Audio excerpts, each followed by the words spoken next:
In 1889, a satanic winemaker blended his daughter's blood into the Cabernet.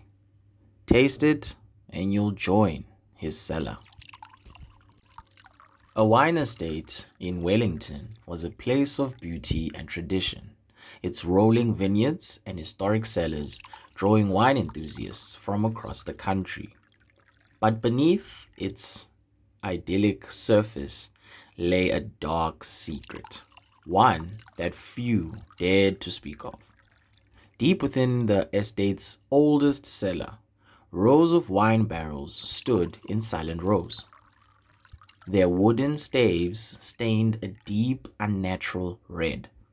A faint, metallic smell hung in the air, and the occasional drip of liquid echoed through the dimly lit space.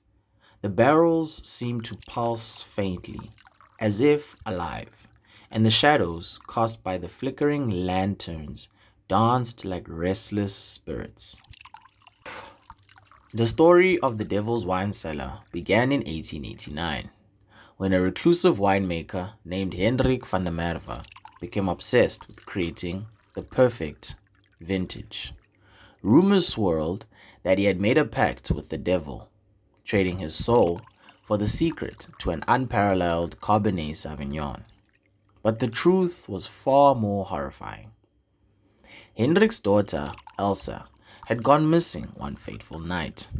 Her body was never found, but the wine that Hendrik produced that year was unlike anything the world had ever tasted.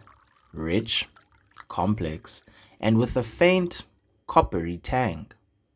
When the townsfolk discovered the truth that Hendrik had blended his daughter's blood into the wine, they burned that estate to the ground. Hendrik was never seen again, but his wine cellar remained, untouched by the flames. Those who dared to taste the cursed vintage would vanish without a trace, their souls trapped within the cellar, forever part of the winemaker's collection. On a crisp autumn afternoon, a group of wine enthusiasts gathered at the wine cell for a private tour. Among them was a woman named Claire, a sommelier with a passion for rare vintages. As the group descended into the oldest cellar, the air grew colder, and the faint smell of iron made Claire's nose wrinkle.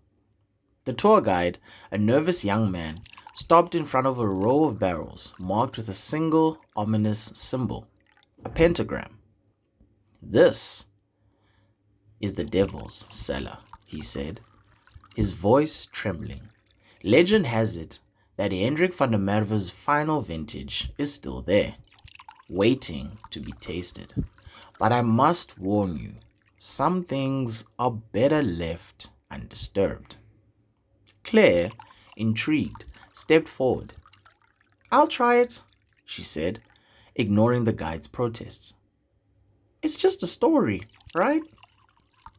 The guide reluctantly filled a glass with the dark, viscous liquid. Claire raised it to the light, noting the way it seemed to shimmer, like liquid rubies.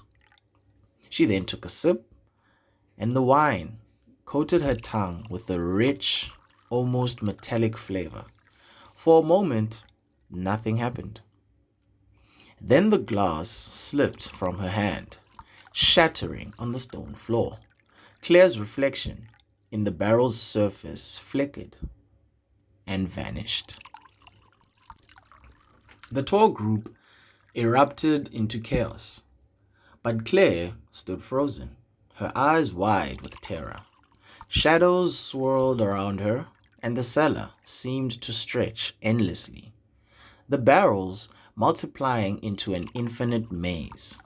A figure emerged from the darkness, a gaunt man in tattered 19th century clothing, his eyes glowing with an unnatural light.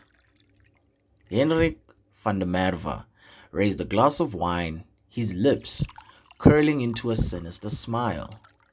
"A vintage soul," he said, his voice echoing through the cellar. "Welcome to my collection." Claire tried to scream, but no sound came out. Her body grew stiff, her limbs moving against her will as she was pulled deeper into the cellar. The last thing she saw was the tour group, their faces pale with fear, before the shadows swallowed her whole.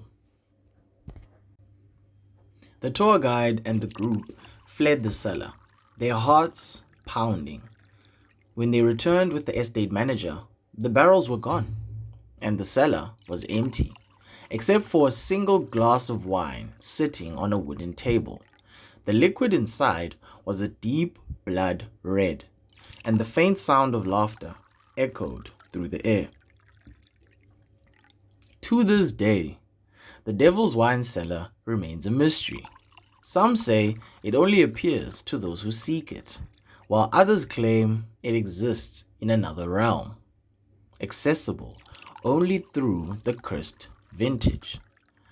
But one thing is certain: those who taste the wine become part of Hendrik's collection, their souls forever trapped in the cellar. As the night set over the wine estate, a shadowy figure raised a glass in the empty cellar, toasting to the next vintage soul.